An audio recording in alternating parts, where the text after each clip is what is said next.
Om Namo Bhagavate Vasudevaya. Om Namo Bhagavate Vasudevaya. Om Namo Bhagavate Vasudevaya. Srimad Bhagavad Gita as it is, translation and commentary by His Divine Grace Srimad A.C. Bhaktivedanta Swami Prabhupada, Chapter 10, Text 14. So it's written on the board here, the verse. Is it in Tamil writing? Okay.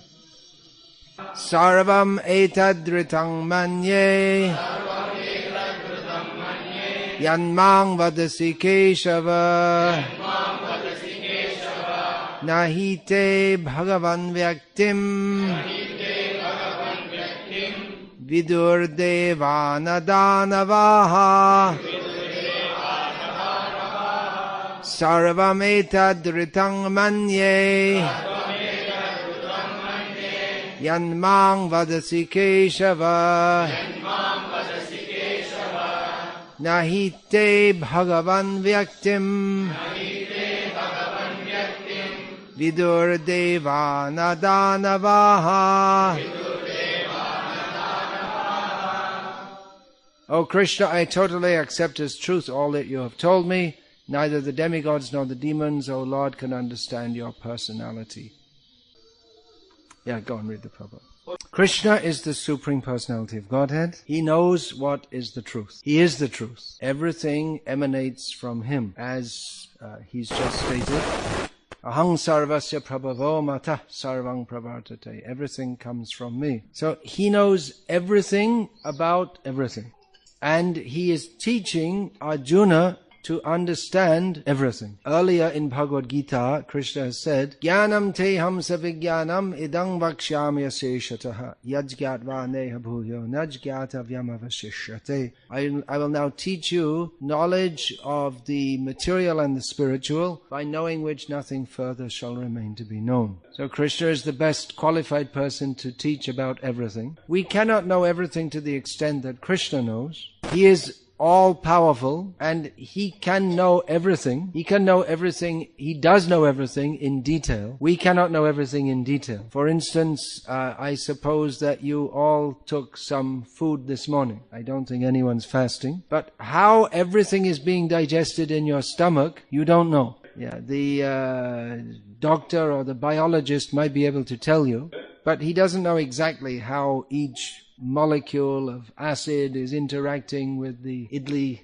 or whatever you took. But Krishna knows. And we don't really need to know. The doctor should know, but not everyone needs to know. In human society there are various departments of knowledge, because everyone can't know everything. So we need doctors and meteorologists, astrologers, astronomers. We need all different departments of knowledge. But Krishna knows everything in all detail, because He's everywhere, He's inside everything, so He can see everything in minute detail. And He's also above everything, so He sees the big picture also. So by Krishna's mercy, by understanding Bhagavad Gita, we can know everything, but not to the extent that Krishna knows, because Krishna is supreme and we are very tiny. But we can understand in principle. For instance, question of how has this world come into being? There are many scientists who have different theories about this. I read in some magazine some years ago that among astrophysicists there are about 2,000 theories of how this world has come into being. So actually I'm a better astrophysicist than any of them, without going to university and without looking through any telescope. We just take one line from Bhagavad Gita, that's all. Aham sarvasya prabhavaha. Everything, Krishna says, is generated from me. So we know the universe comes from Krishna. And more detail is given elsewhere in Shastra that is described in Srimad Bhagavatam and in summary in the Brahma Samhita. It's that Yah Karanana Vajale Bhajati. What's that? No, the other one it says the other verse about Mahavishnu. Adhara Shakti Mavali. That's in that verse, but the other one says that anyway, there are so many verses in Brahma Samhita that says that Loma Kupa Vilaja Jagadandana Taha. So all the universes, they emanate in seed form from the body of Mahavishnu. So we don't really need to understand or even try to understand in great detail all those things, although we may do for intellectual time pass, you can say. And we don't really need to know it in detail how the idlis we take get digested. Someone may be a doctor and they may tell you if you have ajirna, indigestion, that you should adjust your diet, something like this. But the really important knowledge that we need to understand from Bhagavad Gita is that Krishna is supreme and we are subordinate to him. And we are suffering in this material world. And the cause of that suffering is because we want to act independently from Krishna. And we think that we can know everything independently from Krishna. We're very proud of our educational institution. There's so many colleges in Tamil Nadu, mostly engineering colleges. But none of them teach about this supreme engineer. They will praise some bridge, very well made bridge. Actually, there are some well-made bridges in India. That Howrah Bridge, built by the British, that has more people crossing it daily than any other bridge in the world, so we're told. So more than 100 years old and still very strong and solid. And yesterday, somewhere between Nalgonda and Guntur, we crossed one very long bridge that was built recently, that railway line, between Nalgonda. So it is a worthy achievement, is it not? You can praise the engineer or the architect who designed that. What about the whole universe? That's a much better engineer who made that. We give so much praise to an engineer, okay, but what about the engineer of the whole universe, which is much more complex than a bridge? And he gave the intelligence to the engineer so he could make the bridge also. Increasingly in Kali Yuga, people are becoming atheists. And they will claim that, no, we're doing everything. We don't need any God. We can build bridges without any God. We don't need all this God knowledge. But they have no answers to the really important question of life. The really important thing is not to build a bridge from one side of a river to another, but to cross from this material world and go to the spiritual world. People are on one side of the bridge. They don't know what the purpose of life is. They go to the other side of the bridge. They still don't know what the purpose of life is. What did they benefit? On one side of the bridge, their only interest is ahara nidra bhaya maitun, eating, sleeping, mating and defending. They go to the other side and they're just in the same animal consciousness. So Krishna gives us the knowledge of Bhagavad Gita that is a bridge by which we can cross out of this material world. But as long as we're proud and we're thinking that, well, we don't need all this, then we can never acquire this knowledge. People are very proud of what they consider to be their advanced knowledge. We're building such good bridges and we're making dams. But you may do that, but still we have to suffer birth, death, old age and disease. So it is a great illusion to think that human society is progressing because we are building big bridges. Real progress is to understand that we are not meant to stay in this material world, that our real home is in the spiritual world with Krishna. But people are foolish and they think that getting more and more of the wrong kind of knowledge is advancement. If someone knows many things about the material world, people think he's very advanced. But if they don't know who we are, who is God, and what is the nature of this material world, how to get out of this material world, go to the spiritual world, what is the use of so much education? There is a story, the boatman and the scholar, that before the big bridge was built, you had to go across the river with the help of a boatman. Now the boatman doesn't have a job anymore, so he joined the Naxalites. He could have joined the Hare Krishna movement, but he joined the Naxalites instead. What happened? He's got some other information about the boatman. So there was a very great scholar, and he saw the boatman, so he called him Karanadha Agachatu. And the boatman looked at him, and then he said in local language, "You don't know Sanskrit? You've wasted 25% of your life." So he got in the boat, and they were rowing over the river, and they saw the scholar suddenly looked in the sky and said, "Oh, there's a very rare bird." The boatman said, "Well, I see them every day." Said, "You don't know what the scholars in the university said? It's very rare." The boatman said, "Well, I see them every day." Said, "You don't know what the people teach in the university. You've wasted 50% of your life." So they're rowing, it's a very big river. The scholar pointed in the sky and said, "Oh, that's a very interesting cloud formation." He asked the boatman, "Have you studied meteorology?" Boatman said, "I never heard that big word before, but I've seen that kind of cloud before, and it means there's a big storm coming up." So within a short time there was a big storm, and they were still only halfway across the river, and the boat collapsed. And the boatman, he asked the scholar, "Do you know how to swim?" He said,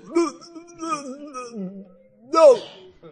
So you've wasted 100% of your life. There's another boatman story that one young boy left the village, and 20 years later he came back with a big long beard. And he came back, and the village people said, "Where have you been all this time?" He said, "I've been with a yogi studying in the Himalayas." So he said, "Well, can you do any chamatkar, any miracles?" Said, "Yeah." So he said, "Can you walk over the river?" Said, "Yeah." So he walked over the river, and all the people were astonished. And one man said, "Yeah, he did all that, and all that is worth 25 paisa. He studied for 20 years with the yogi, and he managed to walk over the river. It's worth 25 paisa. Because whenever I want to cross the river, I pay the boatman 25 paisa." So people are studying things, and they become very proud. Someone becomes a Sanskrit scholar, someone becomes a great yogi, someone becomes a great scientist, and they think, "I know so much." But without knowing Krishna, everything is useless. Without knowing who we are and what is our real duty in life, everything is useless. Another thing we should know is that any knowledge that we have, even the most advanced so-called knowledge, without knowing Krishna, it's only an arrangement of Maya.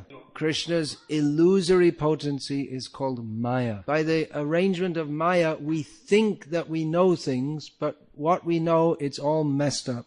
For instance, we can learn that Jayalalitha is the chief minister of Tamil Nadu. So this is an important thing to know if you're in Tamil Nadu. But it's of no actual significance, because life is short. Previously there were different kings. In what's now called Tamil Nadu, there were Chola kings, Pandya kings, Pallavan kings. Sometimes the Muslims were ruling. They've all come and gone. And we shall also come and go. And Jayalalitha, we have nothing in particular for her or against her, but she's come and gone many times as chief minister, and she'll go again. So this material knowledge, it is overestimated. If you're living in Tamil Nadu, then all right, you should know who's the chief minister. And in the modern world, it's considered that people should know all different general knowledge, some scientific knowledge. But this is all materialistic knowledge, or knowledge of this material world is overestimated. We are told, for instance, that E equals mc squared. What does that mean? Matter is equal to mass, mass is equal to energy. What is it? Mass and acceleration squared. So speed of light. Yeah. So Einstein understands it. No one else understands it. Maybe it's true. If anyone understands, Krishna understands. But so we think Einstein's very great because he knows this. But it's all concerned with the material world. And even by the power of Maya, even very intelligent people, what they think is right is often wrong. Just like that, there are 2,000 theories among astrophysicists about the origin of the universe. To be an astrophysicist, you have to be very intelligent, very educated. They all disagree with each other. That means that one of their theories might be right. That means, but 1,999 of them are wrong. And whatever theory they say is right, in a few years, they find out with more speculation that it's wrong. So we have learned by hearing Krishna's instructions through parampara, as Srila Prabhupada mentions here, through Srila Prabhupada, that this material knowledge, at best, it's overestimated. And many times what people, they think is right is wrong. And it's all learning about the wrong thing anyway. The real thing we need to know is that this body is temporary, but I am eternal Atma. Our nature, our intrinsic nature is Sat Chit Ananda, eternal, conscious and blissful. But we are suffering in this material world. Why? How can we rectify this position? This is the really important thing that we need to know. And this so-called material advancement, it's all a waste of time. It's endeavoring for the wrong thing. Just like, for instance, if you're in a prison and every day you're beaten with a whip, and you think, well, I have to see the whip every day, so let me make some nice design for the handle so it looks nicer. This is foolishness. So in material existence, we are whipped by birth, death, old age and disease. So if we think, let me enjoy myself in this situation, it's foolishness. Where is the enjoyment? Kim sukham martya dhaminam. Where is the happiness in a place where we're simply meant to die again and again? So in Krishna consciousness, we have faith in Vedic knowledge. Even in the Vedic system, there is all the best knowledge of the material world. Just like now the scientists are telling us that you can go on holiday to Mars. They didn't send anyone to Mars yet, but you can put $1 billion and make a reservation. Years ago, the Pan Am airline company was taking reservations. You had to put down, $500,000 as a payment, so later on they'll take you to the moon. But instead the Pan Am company went to the moon. There's no Pan Am company and no one got a holiday on the moon. So instead of wasting time with these frivolities, we should think how to go to the spiritual world. Now, as far as knowledge of space is concerned, that's described in the Vedic literature. If you want to calculate what time will the sun rise tomorrow morning in Salem, you can use modern scientific systems based on observation of the movements of the planets. Or you can use the ancient Vedic system. That means that they had all this knowledge previously in the past. People say that astrology is just some hocus pocus, but that's based on deep knowledge of the universe, of cosmology, which includes knowledge of all advanced mathematics. So even materially, all knowledge required is Vedic knowledge. But the Vedic knowledge itself teaches us that even though all knowledge of the material world may be acquired by Vedic system or any other system, the real thing we need to know is that we do not belong in this world of suffering of birth and death. So we don't waste our time studying superfluous things. We study what we need to know most of all. That is the knowledge that Krishna gives in Bhagavad Gita. In modern education, people are so proud, but because of this, they think they've learned so much and discovered so much that they don't give the proper respect to Krishna's teachings in Bhagavad Gita. But we don't waste time with all these things. We're not going to study cosmology in great detail. We just accept what Krishna says in Bhagavad Gita. Prabhasmi shashi suryayoho. Krishna says, I am the light from the sun and the moon. That is a representation of Krishna. That comes from Krishna. That's enough. That's what we need. What more do we need to know? How will it help us to know what's going on the moon? People, they want to go to the moon, to Mars, but even if you go, you have to suffer birth, death, old age and disease. It's all in the material world. Beyond this material world is the spiritual world. Parastasmatu bhavanyo vyakto vyaktat sanatanaha. Beyond this world,